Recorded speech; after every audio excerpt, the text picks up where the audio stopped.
Morning. I'd like to call the Executive Committee meeting for August 24th to order. Could I get a roll call, please? Not yet. Okay. Yeah. Mr. Hess? Present. Ms. Polk? Present.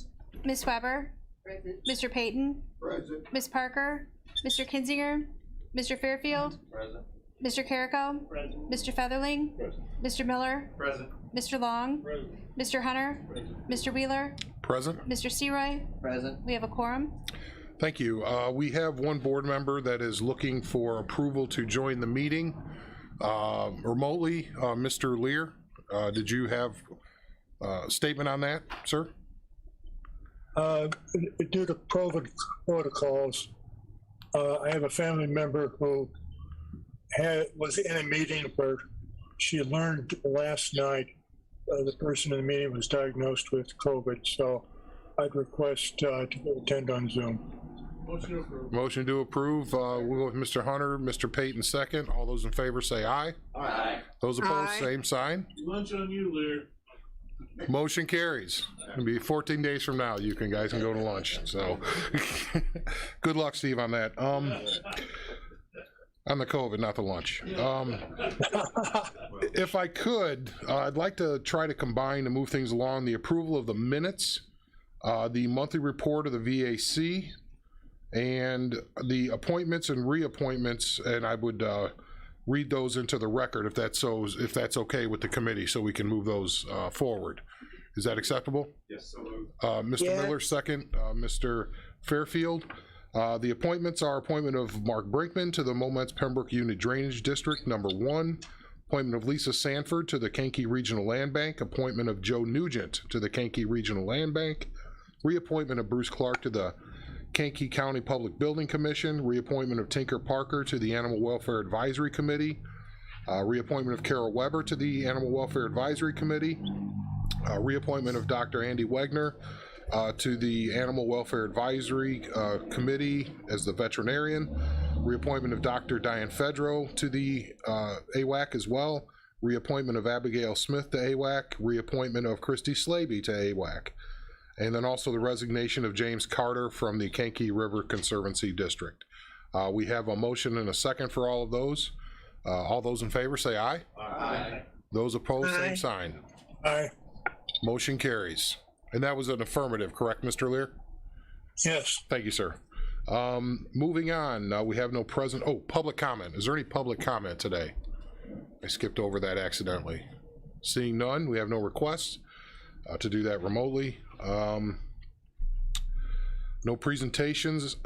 Mr. Lear, do you have anything legislatively yet? Seems like we're in Yes. You do? Okay. Yesterday I attended a meeting of UCCI and had a presentation from Allison Grady, who is the Central Region Manager for the Office of Regional Economic Development, Department of Commerce, Economic Opportunity. She called attention to a program which our Economic Alliance is already actively engaged in, the business to business, a new way to have local businesses receive some grants from the state. This is going to be designed particularly to focus on small businesses, and I would urge any of the board members that know small businesses that might have some need to have them contact the Economic Alliance. Also, this is a process that's specifically designed to make application for the funds very easy. If they want more details, why I have copies of a PowerPoint that I can provide them.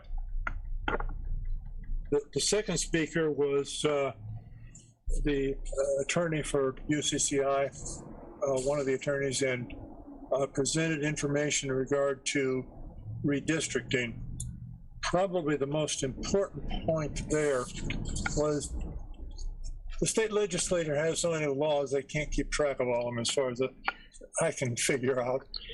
When they passed the law extending the deadline on that, to December 31st, they missed something that was in the law elsewhere.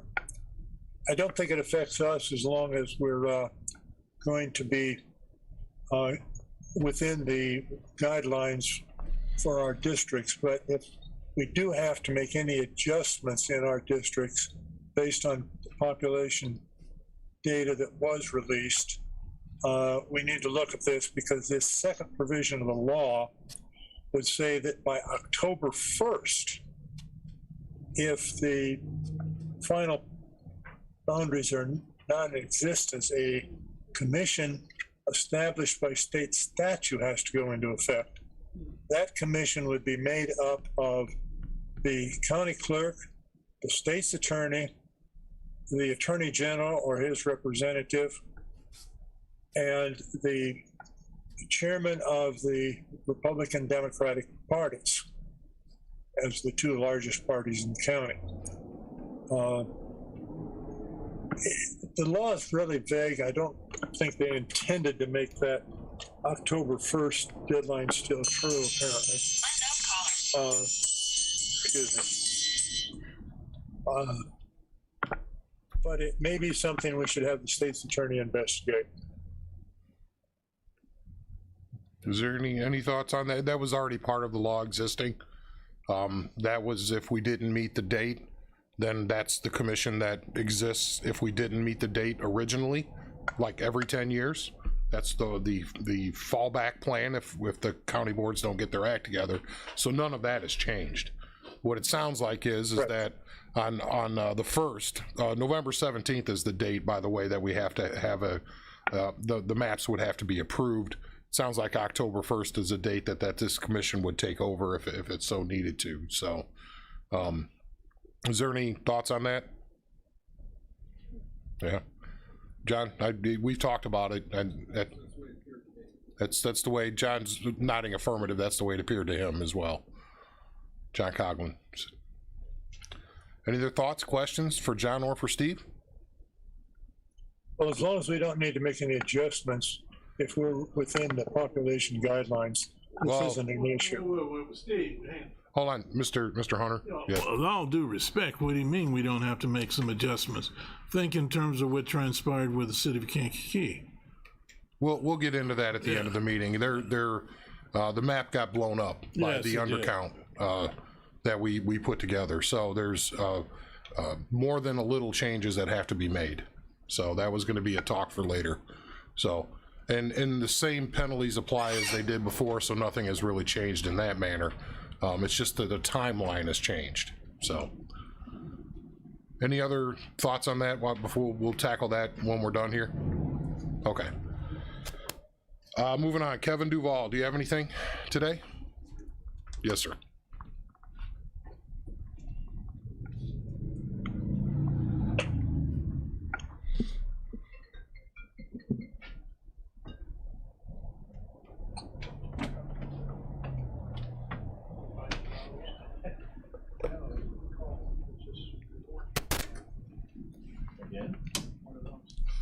You're good. Okay. Any questions about the process? I think the chairman has talked about the iPads, and before did that go out before the next board meeting? You wanted to do the training, quick training. Yeah, that was going to be just a mention is under new business that we were going to try to get everybody in here out at 8 o'clock before the full board meeting in next month.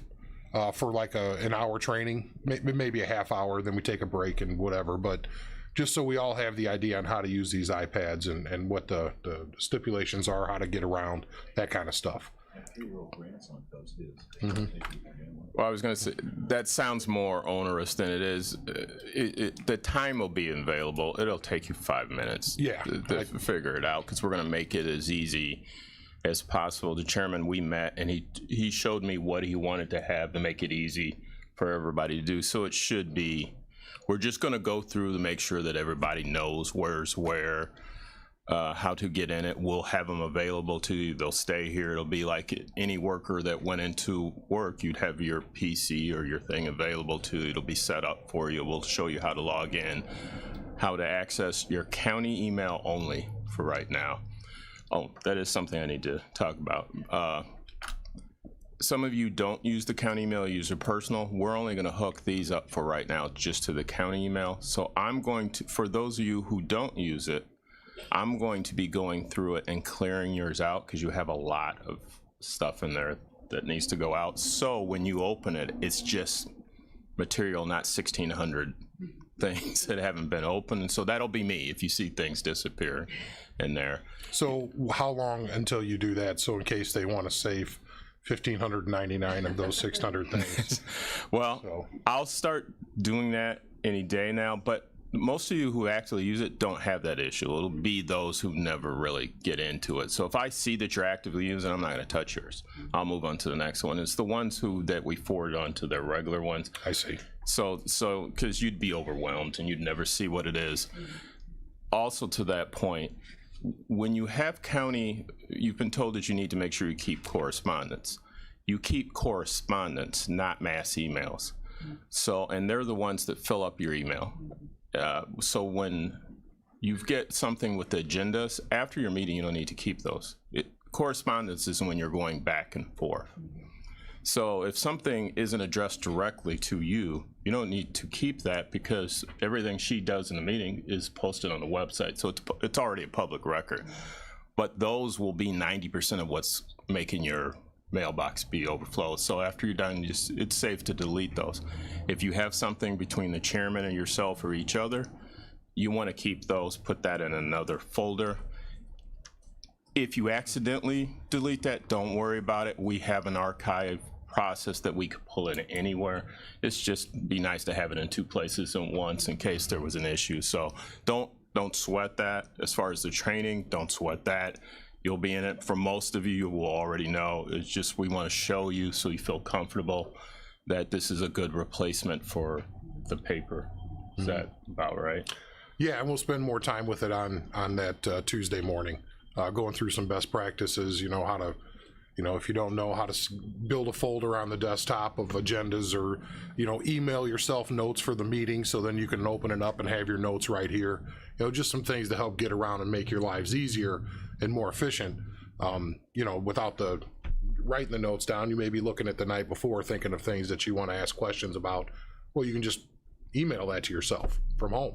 It'll be right here. So it's things like that. I'm also planning on, but we're testing it, because we can remote control these iPads. I'm trying to make it even easier so when the agendas or specific items go out for Kelly, instead of you having to open the emails, I'm going to try to put them as shortcuts right on your iPad, so you won't have to dig and go layers. It'll be right there. You'll click and it'll open, go straight to that. We got to test that. We don't normally do that, but so far it's been working good. So we're based on what the chairman has told me he would like to have, I'm going to try to make it just one touch as much as possible, maybe one or two. So it should be as less of a transition from the paper to that as possible. So is that about right? Yep, and if there's specifics, let's save them until that morning because we can really get into it then and talk about what ifs. This is just overview now. So anything else? Any questions for Kevin? Regarding anything else? Mr. Hunter? Yeah, just got a general question, and I was looking at TV the other day, and Mr. Duval, what preventive measures do we have in place preventing cyber attacks? I know that's kind of macro, but that's a good question. I just had to fill out my portion of every year since the chairman came in. He purchased cyber insurance policy. There's we didn't used to have that before. There's an extensive checklist you have to go through or you can't be insured. We always pass that. We update that every year. We put considerable resources. I don't say what those resources are. That's not public knowledge. I mean, that's not something that can be FOIA in general because you wouldn't have security. You could do that. But we have a layered approach. We have layers of firewalls. We have antivirus, anti-spam. We have layers of antivirus and anti-spam. So we always had that. I'm actually dealing right now with the county clerk because I think the chairman has said they're changing the process for the voting system. not the hardware and stuff. Well, we had already known about that a little bit, so we've isolated the county clerk's network. While you see them here, they're technically on a separate network. They've got, right now they have our existing security infrastructure. They're going to be doing additional things. They were always secure. These are steps that state Illinois just came out and said you had to do, so we're going to work on that. That you guys don't have to pay for that. There are funds available, I believe, that the state provides to make sure. It'll be the same thing. It'll just be specifically what they want to have. We're working on implementing that. I filled out that form for him because I deal with that for him. That being said, I don't want everybody to ever be overly relaxed. We have every possible thing that we could afford at this minute, which doesn't mean you couldn't do more, but we have what's reasonable for a county our size with our budget. You can always have all that in place and still get hit. So don't ever feel like, oh, he said we got all this stuff, I can be lax. No, if it's gonna be broke, it'll be because some human being opened something. Because once you open up something, now it's a race between what you opened up and the antivirus software, see which one hits off first, and it doesn't win all the time. We've got, what we focus on in addition is, all right, when you do get hit, what's your infrastructure to get it back going? And that's one of the things we focus on. We've got backup systems, we have remote off-site saving, so if a worst case scenario happens, we can pull it back up and get it back up within hopefully 24 to 48 hours. But again, all that being in place, at some point everybody will always get hit. When you've heard about these dire situations where these corporations got hit and shut down oil companies, they're bigger than us. They're billion-dollar companies. They have tens of millions invested in their security they still have. So it will happen. At some point, it's what do you have in place to get back and going? Because we have it set up, but you're relying on those vendor software and things to do what you're paying them to do. At some point, somebody comes up with something that they didn't know. It's new. So I don't know if that answers your question. Makes me feel a little better.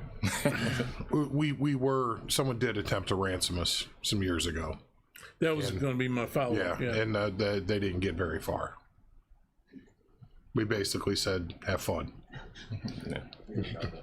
Yeah, because it was irrelevant to us. We already had everything backed up. So do you think maybe that might be something to spend 15-20 minutes on after the iPad, is to talk about what spoofing is and what we could, just like I could throw a PowerPoint up and we could kind of run through best practices on how to use email just for the board so they understand, look at the address. You may know the name, but the address may be different, like with what went on with me and a lot of people, so I'm just curious what the typical con is via email and how they get in. The number one thing that we see, and part of this for those of you who use the webmail, was because we set it up. There was a previous issue that was more of our concern, which was we always turned off for you guys the dual pane.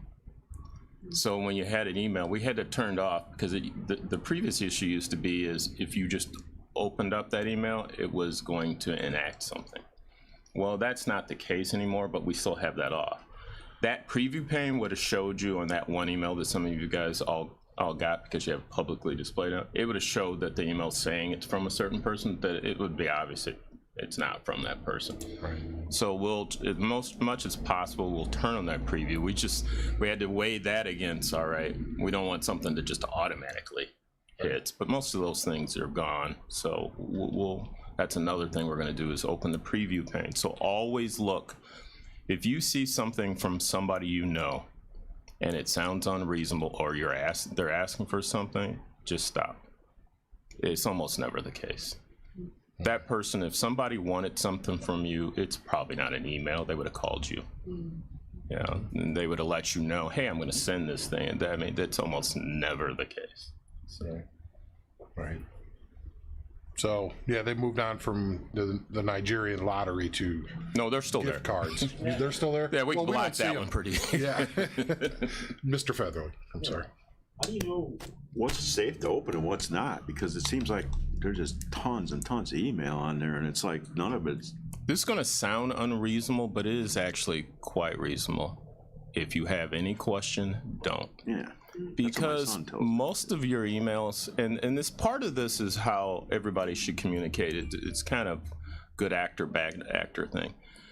Everybody should be used to not sending. There is nothing secure about the process of emailing.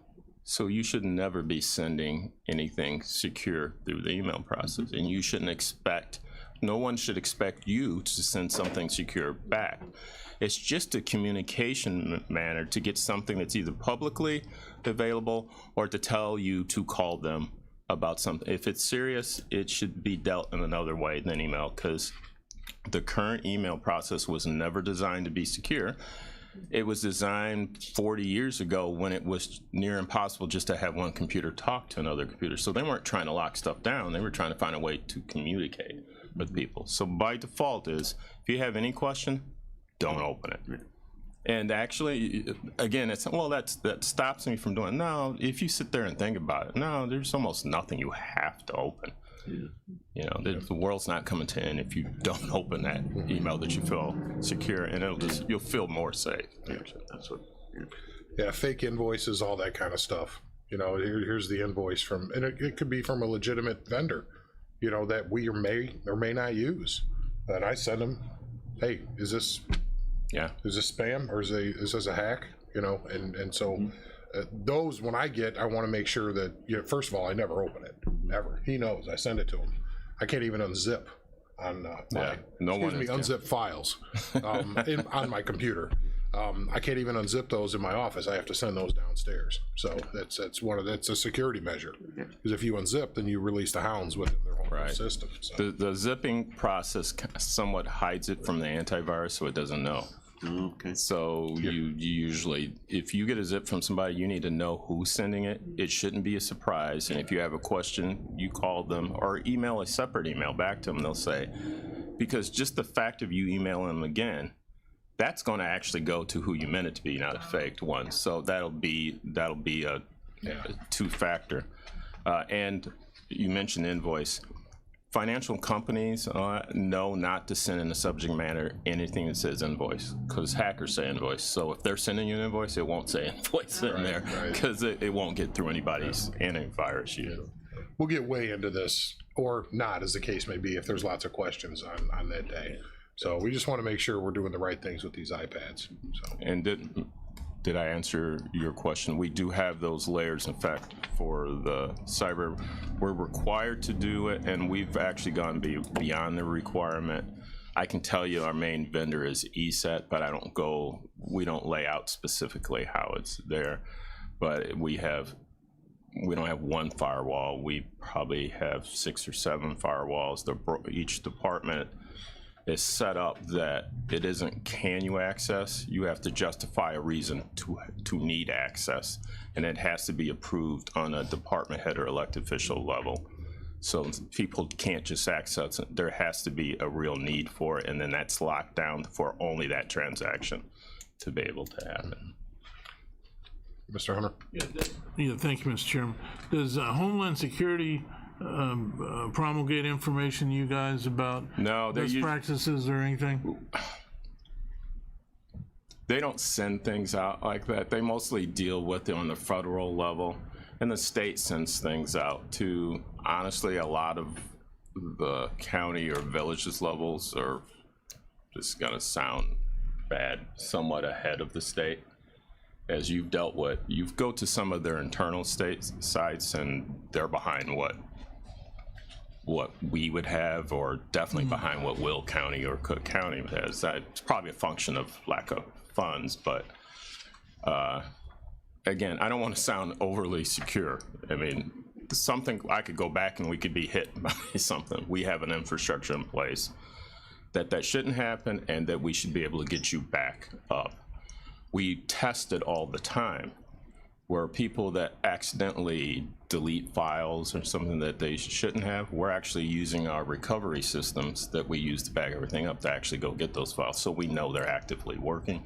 We've gone so far as restored servers, so we know that if a server goes down, again, I'm telling you, this is what we're planning for. You plan and something could always go wrong.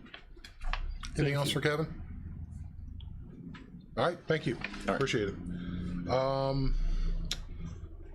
Let's see here, where are we at on the agenda here? Health Department, Mr. Beavis.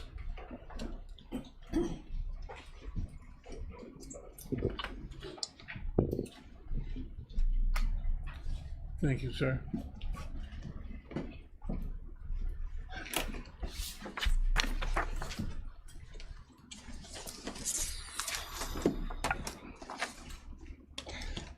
Good morning. All right.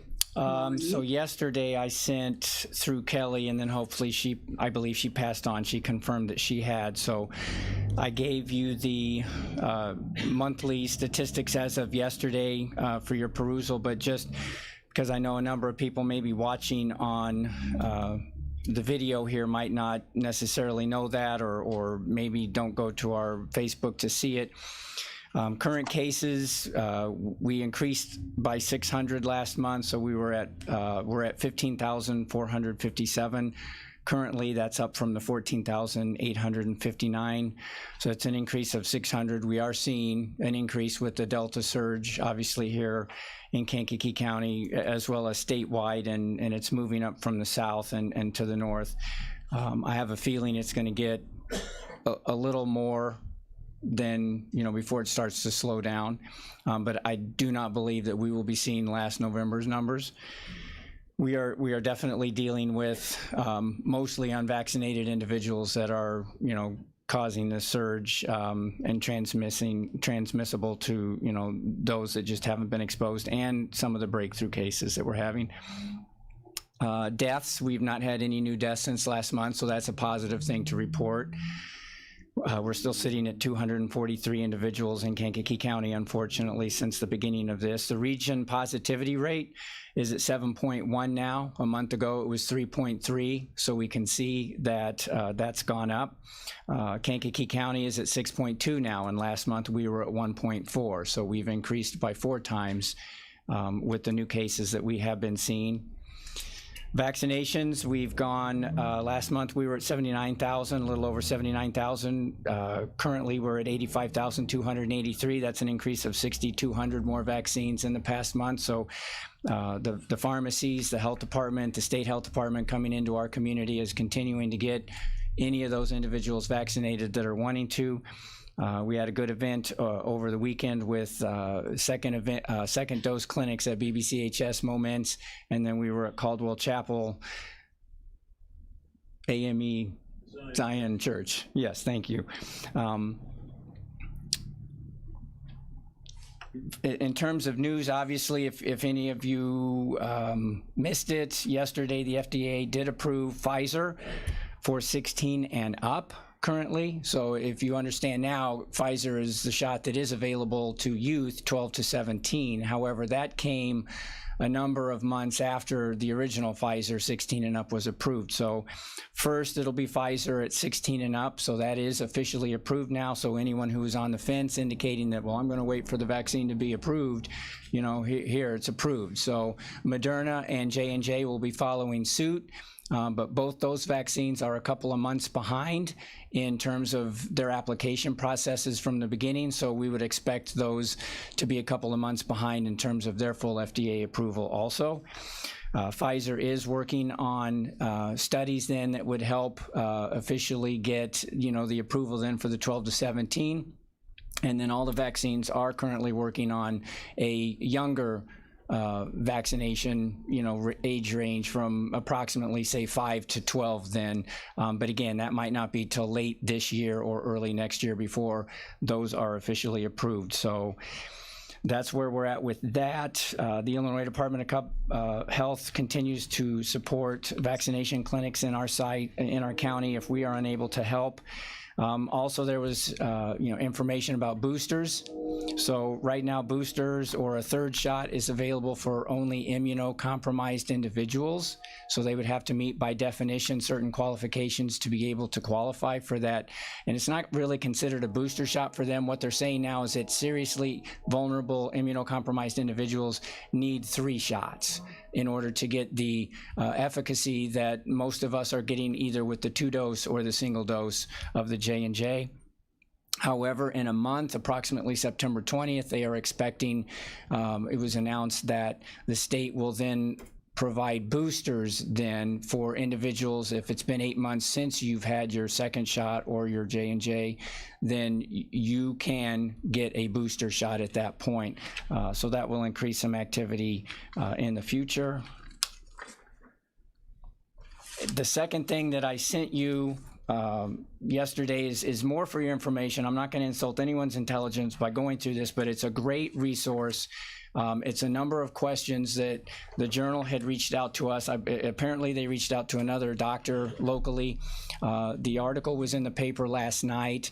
It's some great questions. Just for example, why have masks been recommended again? Are they considered effective? What's the Delta variant? A lot of frequently asked questions that we're seeing. So that was put in the paper. So this is great information. Please read through this. It will help you if you get any calls from any of your constituents or you're talking to anybody in the public trying to convince them to get vaccinated if they're still on the fence. We're going to put this on our Facebook. We're going to put it on our website. Once we got that yesterday, I decided to share that. Mr. Wheeler has suggested, sometimes when we get some good information, it just helps expand the education of everybody out there with real information, not some of this fake news information that we typically hear about. So again, at that point, that's really all I have. I'll take any questions if anyone has, but again, this is a great resource and it will be available for everybody. Before we get in, just a quick question: the breakdown. Do you know the breakdown roughly in the increase in the Kankakee County by age? This we got where it's 6.2%. If you were just to kind of guess, is that 18 to 30? I mean, is it 30 to 45? Where are we seeing the increases there? We don't typically keep track of that number specifically, but for the last couple of weeks, it's been simple enough that I have had my CD coordinator kind of monitoring that situation. So that's a good question. What we're seeing is approximately 25% of the cases that we are seeing now in Kankakee County are 17 and under, and approximately another 25% are, say, 39 and under. It's roughly 25% across the board. So mostly unvaccinated individuals. So obviously the statistic that is on the state's website that they send out to us is that right now 95% of all individuals getting sick seriously or in the hospital and possibly dying are all unvaccinated individuals. That does show that approximately 3 to 4% of individuals who are vaccinated can still catch the virus and potentially become sick. But your odds of becoming seriously sick or dying are very limited if you're vaccinated. All right, questions from the group, please. Start over here, Mr. Seroy. Thank you, Mr. Chairman. Mr. Beavis, what are the hospitalizations? Are they up, down, sideways? I don't have that number. They're still below the threshold. I still check them. One of the statistics that we were talking about this before the meeting that baffles me is when they say ICU bed capacity. Well, for the most part, they're always almost full anyway. So that's kind of a misnomer of a data point. But we're still below the bogeys as far as the state has put us on ICU bed usage. So beyond that, that information is not specific to each hospital, obviously, but I believe that's in IDPH's information that's on your website and updated. What are we, about 3 days behind, 4 days Yes. behind? It's about a 3 or 4 day lag on that, on the site. Mr. Hunter, do you have something? John, on the front page 5, I want you to walk me through this, and I think I understand it, but I want you to explain it thoroughly. Total ethnicity, fully vaccinated. So what does this mean in terms of, are you saying 75% of the white people who live in the county have been vaccinated? Or explain those numbers. Of all the vaccinated individuals in Kankakee County, the way I understand that statistic is it would represent 75% would be Caucasian, 10% would be African American, 8.23% would be Hispanic. Okay, so that what you're saying out of the macro number of all the people who've been vaccinated, and you're breaking them out by white, African American, and Hispanic, not in terms of the 109,000 we have in the county. Well, unfortunately, I believe that, and this is off the state's statistic and the graphs that they put on that chart for that site, and so yes, that is considering the whole of the population. So one of the mechanisms, and this is where you start to get into numbers, can be changed to mean anything for anybody. If you take, the population of Kankakee County for white is approximately 75%. So if we have 110,000 people in the county, you take that 110, you multiply it by 75%, and that's your approximate number of Caucasians in the county. And then 75% of that would be how many are fully vaccinated.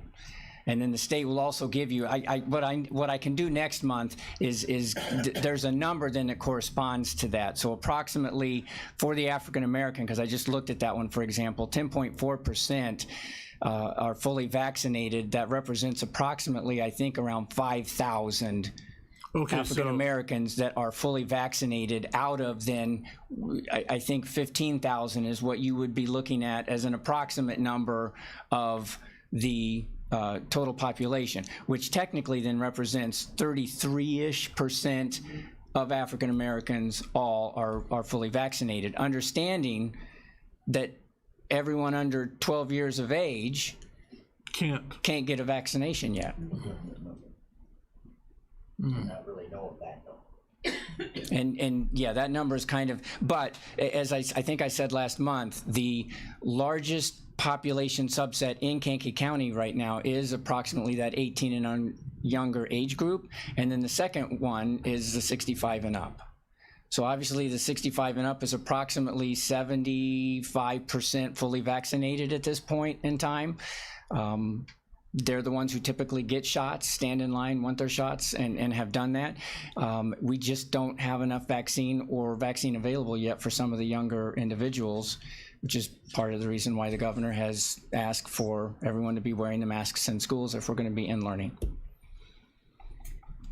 Does that help, sir? Well, a little bit, yeah.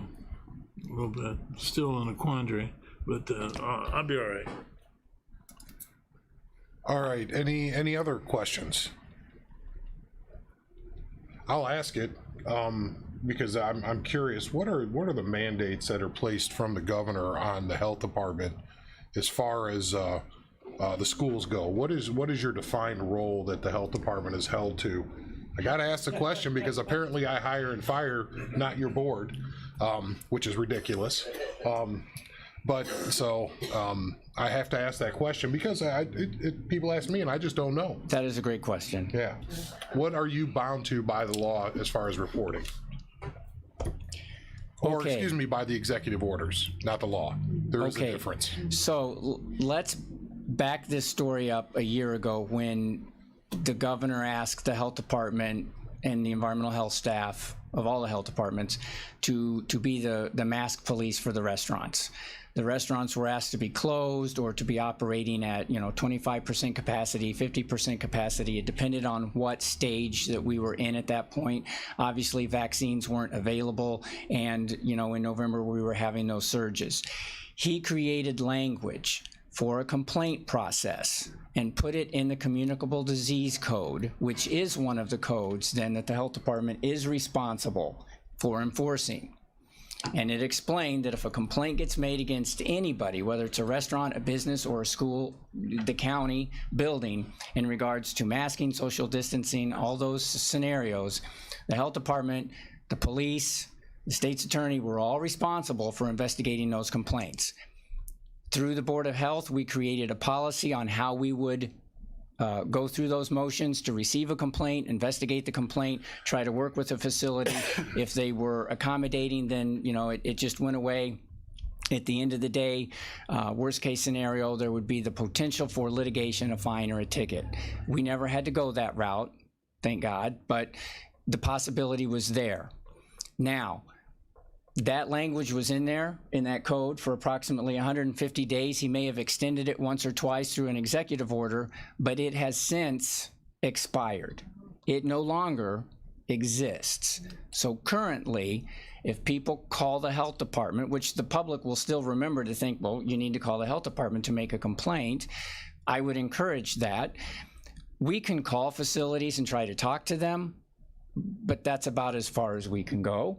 It's the same thing then with the schools. Long story short, I apologize, but if we get information, in many ways, myself, my nurses, our staff, we are obligated reporters of incidents, of issues that might impact people's health, especially children. So we will not be going out and investigating the schools. We will not be threatening to take away any kind of certification or sports or anything. We don't have that authority. Okay, the only authority the health department has over a school, like many other licensed facilities that sell food, is we give a license for the kitchen. So we inspect the kitchen in terms of the license to make sure that they're serving food the way they're supposed to be doing it. That's the only authority we have to really go into that school, unless we're investigating then an illness or a disease through that communicable disease code, as I said. Then we have authority to go in there and do that. As far as the masking complaints, if we get calls, we're just sending that up the chain through the governor's office. We've been asked to send those to the CD coordinator. I don't know why they're having it go through her first, but that's where we send it. And then ultimately, it's up to the governor's office or ISB or the state health department then to determine whatever it is. They will communicate with that school, is my understanding, and ask them, are you cooperating? Is this true? Is it not true? And then some facilities may end up on probation or possibly talked to about what are the ramifications after that. Does that help? Yeah, it helps me. I hope it helps the people listening. I mean, it's just good to know what the facts are.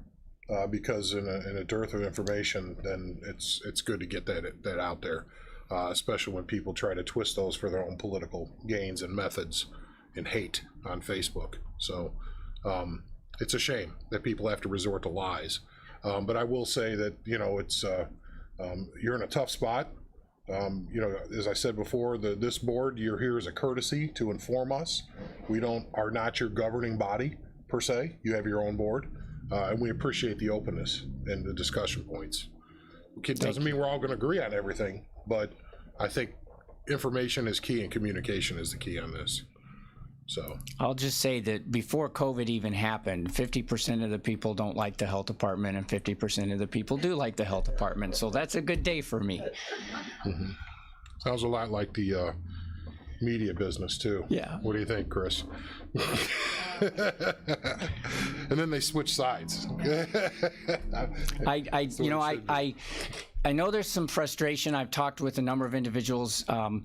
The traction is slow, but we're still moving. With the approval of the FDA, you know, on Pfizer, I know that the state health department has reached out and communicated with all the schools, asking them to potentially consider setting up pods within their schools for their systems to potentially vaccinate then more youth around, you know, functions or events that they may be having. That definitely helps take work off our plate because we just can't be everywhere.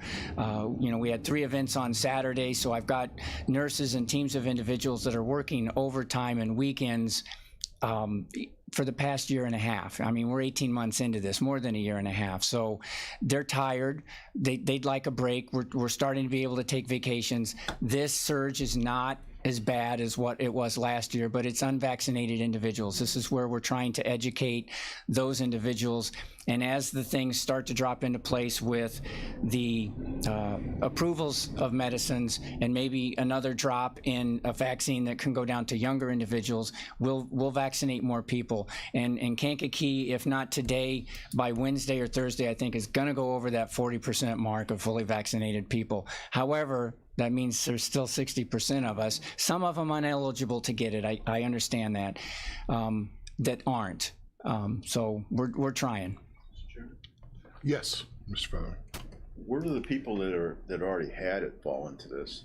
You know, that have the natural immunity supposedly. I mean, where do they fall into these numbers at? Are you throwing numbers around. okay? So individuals who've had COVID and aren't vaccinated, or had COVID and are vaccinated, Had or COVID both? and aren't vaccinated. It's the school of thought, the science behind all this is that ultimately there are some immunities that an individual builds up, but that wanes, it evaporates, so to speak, over a period of time. So just like they're beginning to study now the effects of individuals who are vaccinated, that the efficacy when I was first vaccinated was 96% for Pfizer and Moderna. I had Pfizer. Now, you know, 8 months later, it's maybe dropped down to 70%, 60%. So over time, it's going to go down, which is why they're recommending this booster. If you think about vaccines in that way, the flu shot is an annual shot. It changes, it mutates, so they have to create a new one. I would anticipate, I'm not predicting that we will or we won't, but I would anticipate at some point in the future, if we're already going to have boosters, there'll be an annual COVID shot. Maybe they'll combine it with the flu shot. I don't know. But it'll just become one of those things that you determine you're going to do or not do. So individuals who are just living on the I had COVID last year, you can still get Delta COVID, and it's worse. Oh. It's more contagious, and it can cause more serious illnesses. Now, whether it's more lethal in terms of deaths has yet to be determined. Okay, keep going. There's a ballot. Can I go ahead, Andy? Oh, yeah, sure. Okay, Yeah. thanks, Mr. Chairman. There's people out there that believe, well, I had it, I can't ever get it again. And they're telling me that. I'm like, I don't think so. I think that, like, as time, I heard 90 days, 6 months, a year, you know, and then if it's going to go away.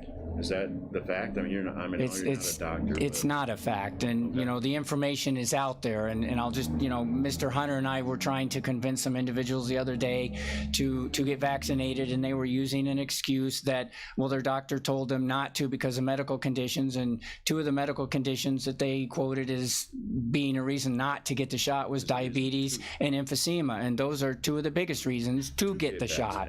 So I think those are just individuals trying to convince themselves or their friends as to why they don't want to get the shot and maybe stop a conversation from going on. They have no plan at this point.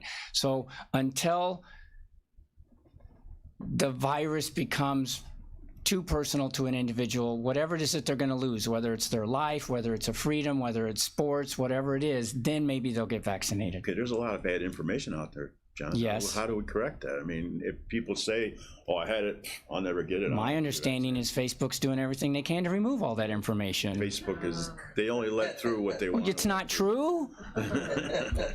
No, I know. You know what I mean? John, what I'm saying is, this people come up to me and they go, whoa, whoa, whoa, whoa, just county, and say, hey, you believe what you want to believe, but I think you're wrong. I mean, I'm not a doctor, but I think you got 90 days, and after that, you're willy-nilly on your own with the I understand. And they need to know that. People need to know that if just because you had it doesn't mean you don't have to be vaccinated. Andy's first, you know, Andy and I have talked about this. I've talked about it with Steve. I've talked about it with Mr. Pace. If you're going to go on the Facebook School of Education and get your degree, then yes, there's a lot of misinformation out there, unfortunately. And if you're not going to believe your health department, your state health department, the CDC, and the WHO, I don't know who you're watching. Okay, so next time I'm at a gathering and people start arguing with me about it, I'll give them your number and you can call them up. Or I'll defend Here, let me give you his home number. Hold on, I'm just- Well, it is on the website. I was trying to be transparent when I made that Well, now you decision. got my argument made. Now it's just, you know, Well, only good for 3 and months. so look you through know. these questions. Yeah, I I did. think that I read helps them last address a night, lot yeah. of those, and that's what you can try to convince people. But nobody's going to see that, John. Some will. Not that. Well, no, well, I will. I saw it last night. So I've had that come up before. I've had it, so I'm not going to get it again. I said, so you know, you got the flu 3 years ago. Did you not get the flu shot again? yeah. I mean, then it starts to click a little bit. It's a continual thing. And you know what? They could choose not to. I mean, that's their own choice. Right, but I'm vaccinated. I'm protecting me and my family. I don't know why everybody's got to be in everybody else's end of the pool. Take care of you, and you do you. a lot of people made their that's the way decision I feel on about bad it. information. Yeah. So And the last thing I'll leave you with Shaming is people that are ridiculous. if most of the cases right now are being driven by unvaccinated people, any of these new mandates, any of these new rules, we haven't been locked down again, but I don't know, if the numbers continue to surge, we could get to that point again. Then those people complaining about that, if they're unvaccinated, have no one to blame but themselves, because right now serious illness and death is so preventable by just getting vaccinated or wearing a mask and just carrying on a little bit more with these safety procedures so that we can get this herd immunity. The numbers go back down and then they stay down. Is that emphatic enough? Mr. Carrico. Thanks, Mr. Chairman.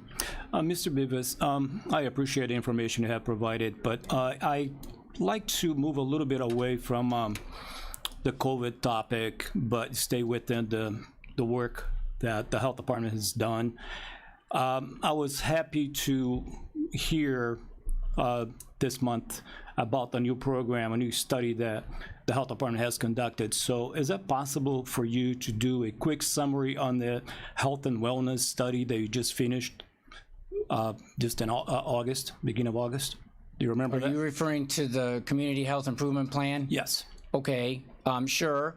That is something that I was anticipating possibly bringing to the board to talk about the I-plan process. However, since it wasn't officially approved yet, whether or not the board may make changes or suggestions to that, it's not in its final version yet. But no, that's definitely new information. Well, not new information, but it is a process that takes place every 3 years between the health department, the 2 hospitals, and a number of other agencies in regards to determining what are the 3 most important health topics in the community and how then the community is addressing those. Okay, thank you. So more to come? Yes. Okay, all right. One question I had is we're going to be engaging with Target some things, whether it's media, whether it's other ways to reach people. Definitely. Okay, I thought that would That be sounds right, rebuffed, like but something you would need to do. we're going to be meeting or talking with one of those or this gentleman tomorrow. So I thought that might be a way that we can use COVID money to help get that 10% up, just by making people aware that there's an opportunity. No amount of money will make somebody get a shot. Those like bounties or whatever, incentives or whatever you want to call it. They don't seem to be. They don't work. Nothing works. It's just a matter of information and access, and we have to make it as easy as possible. And if they still don't want to, that's up to them. Exactly. They shouldn't be shamed for not doing it. So it's the way I feel about it. That doesn't mean I have to hang out with them. But anyway, anything else? Thanks, John. Thank you. Yeah.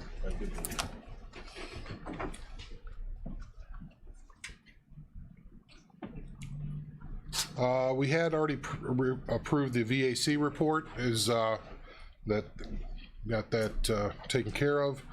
County Administrator Anita Speckman, monthly update.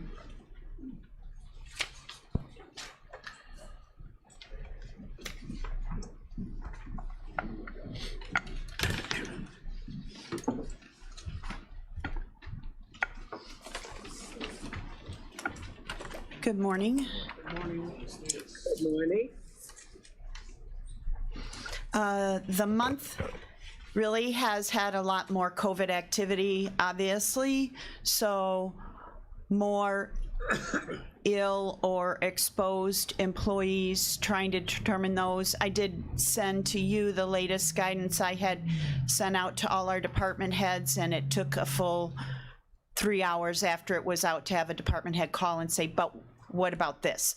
And that's really the thing, is for each case or exposure, there is a different story or implication as we try to find our way through it: vaccinated, unvaccinated, exposed, isolated versus quarantine. So it really has gotten more complicated, not less complicated. The stay home for 14 days isn't the general rule anymore. as you were notified, the 14 days of paid time off by the federal government did end in December, and that is causing some consternation to some employees. Those that are here less than a year, those that don't bank and save their sick time so that it's there for their use, then it's real hard to get them to stay home. So it becomes a challenge. It's a challenge. So certainly nothing to the tune of what John goes through on a daily basis, but you do kind of cringe when the phone rings. The other thing we worked on, as Kevin mentioned, we have insurance renewals. So the group health, dental, vision, those census reports were sent on August the 6th. The cybersecurity application was completed. In addition to Kevin, there's any department that takes credit cards, there's some reaching out to them and getting numbers and et cetera. So that was submitted on August 18th. That is in. We're currently working on liability, work comp, and inland marine. So that goes to getting lists of all the equipment, all the autos, et cetera, making sure those are correct. Work comp goes to payroll by classification of job, et cetera. So we're working on that. The deadline is September 6th. We obviously want to have it as soon as we can. So that's on our list as well. We continue to work on recruiting. We have 16 current openings that date back to April the 7th. 12 of the 16 openings are over 30 days old. So what we're trying now is a job fair. There is a posting. I left you a copy of the notice on your table. There is a job fair that is sponsored by the Economic Alliance, the Workforce Board, and KCC. It will be held on Thursday, August 26th from 10 a.m. to 1 p.m. at the Northfield Square Mall. It is being advertised on Facebook, print, and radio, and IDES is sending email invitations to all unemployment recipients. So hopefully those will help and we'll get a good turnout. We will have copies at our table. We have an 8-foot table. We'll have copies of all our postings on our website. We had little flash drives with our logo put on them. We loaded our application on the flash drive to try to make it easy as possible. We will have printed copies of our applications available. The job postings, those will be there. We have these cards, and we printed these cards, and if you look in the lower right-hand corner, that's a QR code that links right to our job listing page. We did actually put these downstairs on the first floor as well, where we get public traffic in the county clerk's office, treasurer's office, and the assessment office. And with the traffic for tax payments, we're seeing quite a bit of those go out. We're hoping those get spread throughout the community. We're trying to think of different ways to reach applicants other than our traditional post on our website. Let's go with Mr. Seroy first, and then we'll go to you. Thank you, Mr. Chairman. Ms. Spegman, if we can get our lobbyists to convince the governor to not pay the additional $300 for unemployment, I think the whole community would have a boatload of applicants coming in. I applaud your work in trying to get applicants, but I don't think that is the root of the problem. That's all I'll say about that, because I am an employer also. I've received an email from IDES that says that's ending. Right, September 4th. Yeah. September 4th. 4th? Good, that's when so the 12th was when we'll get all the applicants. If I was in that situation, I'd be looking now, Yes. but that's just me. Or Thursday. Hunter. Oh, Mr. Hunter, I'm sorry. Yeah, no problem. Hispanic Partnership, NAACP, utility bills, sending this information out. If you thought about contacting Angie Serafini, Craig Blanchett, those folks with Aqua in terms of the bills, NAACP, Attention, Theater Space, Hispanic Partnership, Natalie Ojeda.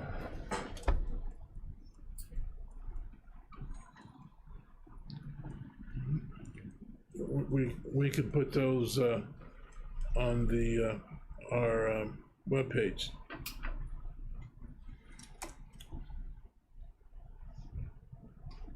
Anyone else? All right. On Okay. that topic, you got other things? Yeah, that's, does anyone have any other questions? I have one last thing I want to address, but was there anything else before I? Okay, lastly, just so you're aware, our leadership team in administration has been, we enrolled in the NACO Leadership Academy. It was a leadership training that occurred from April 26th through July 30th, so 12 weeks. The estimated commitment was 3 to 5 hours a week. I'll tell you, our participants, several of them shared with me that they spent more time with that.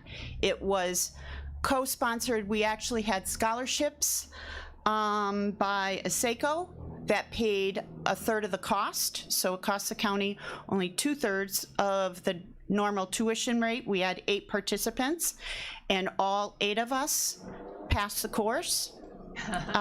So we did real well, and I will say overall, I'm pleased with our team, the work they put into it, the conversations that we've had amongst ourselves regarding the training as it progressed. It was a fantastic training from my perspective, and there are ongoing, there's a new class starting September 13th through December 17th. So it includes 4 courses. The first course was Leadership Mindset and Positive Engagement. The second, Leading Effective Change. The third, Communication and Collaboration. And last, Leading High Performance Teams. There was 48 hours earned of continuing education, just so you know how intensive this training was. And there were leaders, it was all online, and there were leaders. Colin Powell was the top presenter throughout the organization. You'll see me hand out a book to the several who didn't pick theirs up yet. Those came to me and I held them, autographed by Mr. Powell. Cool. So I do want to thank our teams, and I'm going to give them their certificates now. Where are they?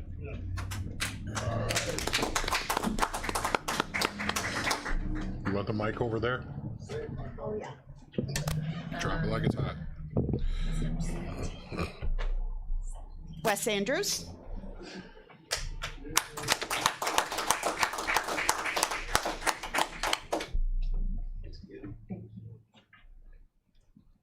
Eric Blair.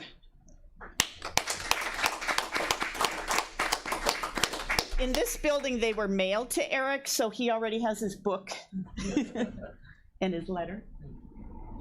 And Eric was not the valedictorian, although he did tell me that he was. He had me going for a minute. I'm like, seriously? Self-appointed. He's got more time now. He doesn't have to watch clubs.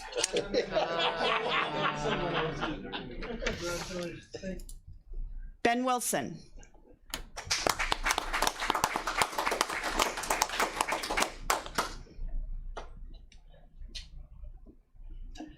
One of the favorites in his subgroup for his great stories, I heard. Wow.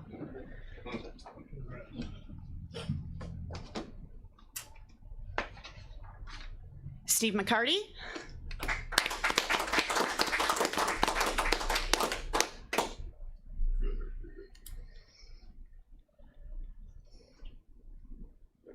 Thank you. He's the guy who brought the Biden bucks to Kankakee County. Del Skimmerhorn.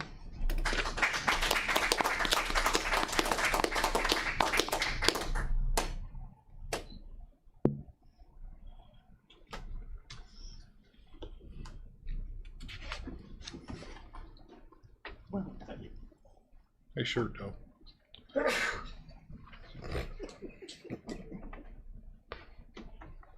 Kevin Duval.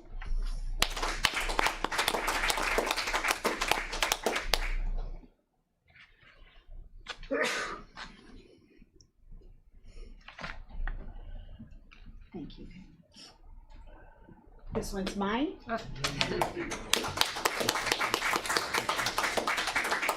And Lucas Stroud is our assistant highway engineer from the highway department.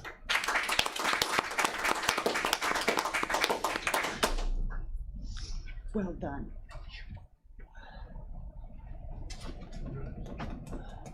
Thank you. Thanks. By investing in your current and future leaders, it pays off in the end. And this, I would hope, is just the start of this type of thing. Other departments are obviously welcome to join in if they want to start going through this process, as well as we develop the next generation of leaders within the county. So thank you for all your effort. It's not like there wasn't something else to do those days, you know. So it was a hard pull for those folks, and I appreciate your dedication towards it. Now moving on, I guess the openings. Wow. Deep breath. All right. I think it's drainage district season. One opening on all the following: Raymond Drainage District, Mantino Drainage District number 3, BM Lewis Drainage District, Grinnell Special Drainage District, Union Drainage District number 2, Yellowhead and Washington Union Drainage District number 2, Clawson Park Drainage District, Gar Creek Drainage District, Essex Fire Protection District, one opening on the ZBA, the Zoning Board of Appeals, one opening on the Kankakee River Conservancy District. You must live within that district. One opening on the Canavan Drainage District, or excuse me, two. Two on the following: 2 on the X-Line Creek Drainage District, 2 on the Joe Bennis Drainage District, 2 on the Spring Creek Drainage District, and the Little Beaver Special Drainage District. 2 openings: McGilvery Special Drainage District, Minnie Creek Drainage District, Moments and Yellowhead Drainage District number 1, Rockville Drainage District number 1, Snake Creek Drainage District, and 2 openings on the Animal Welfare Advisory Committee. We had 2 applicants from the same organization, and I asked that they pick which one, and then reached out to a third organization to see if they want to participate. So hopefully we'll get some answers here for our next meeting. 3 openings on the Mantino number 9 Drainage District, and 6 openings on the Kankakee County Regional Planning Commission. So those will all be put together and on our website for people to, if you wanted to share that page on your Facebook page, if you still go to that place called Facebook. So beyond that, I just want to mention one thing, and we talked about it a little bit before. Under new business was the census. Obviously, the numbers came out. We knew before that you know, there was going to be a change here. We didn't know it was going to be as dramatic. I guess if you, in hindsight, you should probably think and realize that maybe people didn't either knock on or open the door for the census takers during a pandemic. But we did see a big dip in almost every area in Kankakee, and large growth in the areas in the north part of the county. So it kind of blew up certain areas of our map. So we're going to have to reconvene the redistricting committee, working on versions that don't trample on the federal side of the equation, which is the Voting Rights Act, while still trying to maintain some sort of order within the state's requirements on how we draw districts. In this case, they're almost opposing each other, to be honest. If you think about what happened in Illinois, we lost a legislative district in Washington. And when you had such a large undercount in the city of Kankakee, it poses some real problems. Because then all of a sudden you start crossing municipal borders to balance out populations. We cannot, and it's, as Mr. Rowe will tell you, and it's not the intent, it's the actual impact of the decisions. So we have to spend some time with that. hopefully by the next executive committee meeting, we'll have a series of maybe a couple of maps to send back to the full board for them to choose. In some areas, it's a slight tweak. In other ones, in some districts, it went to 26% over the mean. In Kankakee, most of the districts went to more than 10 to 15. One was like 18% below the mean, which actually means they're not, the residents are getting more voting power in Kankakee based on less population, believe it or not. The negative is actually, I want to say a positive, but it doesn't you're not necessarily being injured. It's those districts that are massively over where the voters are underrepresented, if that makes sense.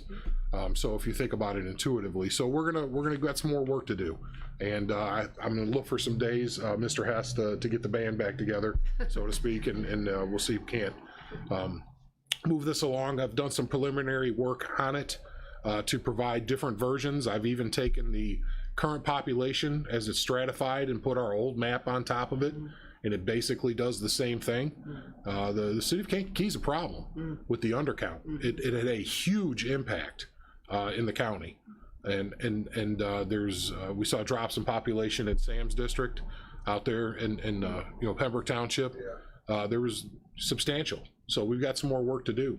It has to be done by the 17th of November, so my goal is to get something at least for the November full board meeting back passed. So again, some of it's easy tweaks, a line here, a line there, we don't, but some of it's going to take some creative thinking, and we know that you can't be over 9%, close to 10, because that's the cases that are lost in court, but we want to get it down as low as we possibly can. That 3 to 5 area is about where I think we can be percent, because that's not that many people. If you're looking at a 1,500 person, well, you can do the math, 107,000 divided by 28. So that should be about the size of each district. But again, that's just by pure population. That's not by voters within those districts as well. But we can't divide by voters, it's by population. So I just want to make sure everybody knows what's kind of going on here. It's not the end of the world, but it's going to take some more work. Any questions about that? I'm hoping to get this committee sometime, after is there any suggestions there? We should do it sooner than later. Yeah. But there's got to be viable maps to present at that case. So I don't want to, pigeonhole anything, but maybe it'll be after another meeting, like after a criminal justice or after a PZA. We may have to do it something like that, where we have back-to-back meetings that day. So more to come. That's all I can say. Yes, Mr. Hess. Criminal justice would be probably the best, because we meet at 7:30. That way we can go right after that. Right. 9. Yep. So that would, to me, that's the best one, because then that we're not going past the noon hour and everything. if we can get Sam up there. Oh no, Sam's not. It seemed like a shot. So no, but it's that would be preferable, I think. We have to make sure we have something to present, and so I would have to know that by the Friday before, Right. for the agendas. So that's next Friday, right? No, it's a week from Friday. Next Friday. Week from next Friday. Yes, sir, Mr. Hunter. Mr. Chairman, I know you do interface with the local leaders, and let me just tell you a little story.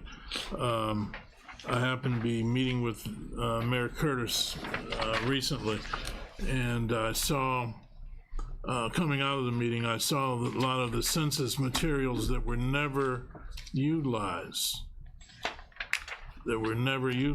by the personnel over there. So, what I'm saying is that, when you go out to Pembroke and you see the increase of activity in terms of Hispanics, if we do the, with the Hispanic Partnership, we do the Cinco de Mayo desfile, which is a parade.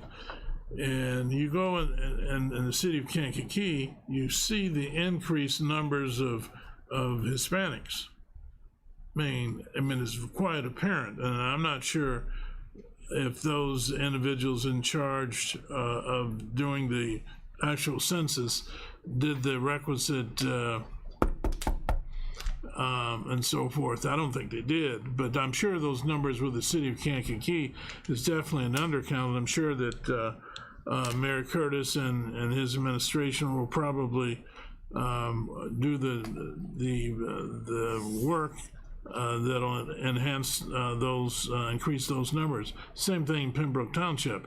And I'm sure that the township supervisor can speak to the activity out there in terms of the purchase of property, the different activities that are going out there with people who are of Hispanic origin.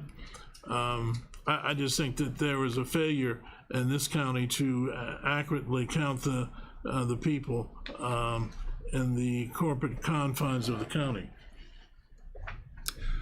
Yeah, that may be true. We don't have evidence of it yet, and when we do have evidence, it'll be too late for us, because that will come long after November 17th.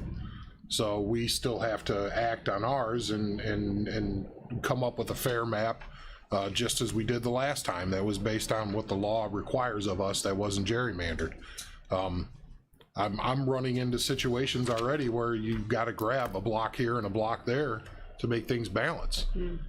Just by the way, sometimes, how do I put this? If I've got 3 districts right next to them, each other, that are all minus 10% or more, okay, which is the case, like 3 or 4 of those, how do you move population? Well, the only way you can do it is by expanding those districts across a municipal line into another town, where there are some really big challenges that are happening here, and in order to get to that 3 to 4 to 5%, it's tough.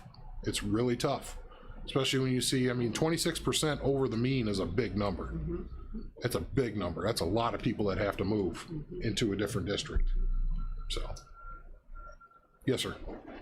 Thank you, Mr. Chairman. And just a thought: when we do start thinking about the redistricting map, can we take residents, physical residents that we know are there, and then divide those physical residents by population that the census says that we had, and kind of do some backwards math to figure out how many people per household would that be? Because, to Mr. Hunter's point, in Sam's area, there's a lot more houses out in the Hopkins Park, Pembroke Township area now than there were even 4 years ago, but those residents aren't being counted as people. Does everybody understand what I'm trying to get to? Because when we get into the city of Kankakee, who are populated residence areas, well, what is that? One person per house, or where is that map at? That's what I would really like to see. Well, it'd be nice to see, but keep in mind that the law says we have to use census data. I understand that. We can't use another. No, and I'm not trying to use it, but for my own mind, I'm trying to think: is it fair or is it not fair? Or we're going to just be stuck, and then in 4 years, maybe we have growth back, and now we're overpopulated in those areas. It's just. We're going down a rabbit hole. Or nothing changed, but they're there and they're still overpopulated right now, and it's an undercount. But we won't know for a year. So if there is a recount. So it's really, I just try to focus on what are our deadlines and what can we do in that time period. And it really had a very negative impact for county board districts within Kankakee.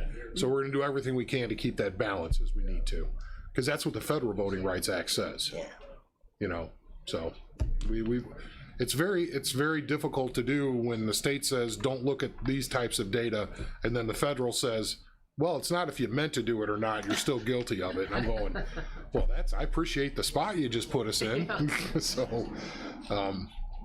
So beyond that, we're gonna do it just like we did before: open, transparent, fair choices.